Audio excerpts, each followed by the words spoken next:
Mark chapter 4 verse 2, "And he taught them many things by parables, and said unto them in his doctrine." The New Testament uses the Greek term translated as doctrine here 30 times to signify teaching. Jesus is mentioned teaching and preaching a total of 43 times in the 4 Gospels. He is also mentioned preaching and teaching in the same verse 6 times. This would suggest that Jesus lectured for twice as long as he preached.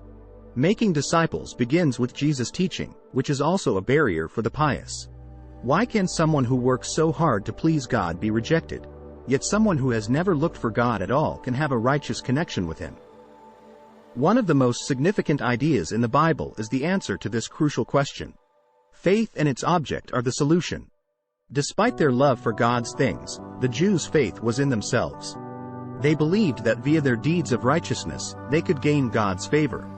The Gentiles, on the other hand, had no holiness to put their faith in. Therefore, when they heard the good news that Jesus had paid our price for us, they were quick to accept his gift of redemption, in contrast to the pious Jews who could not let go of their faith in themselves.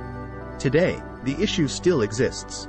Even if millions of members of churches are making an effort to live moral lives, they do not truly believe that Jesus is their Savior.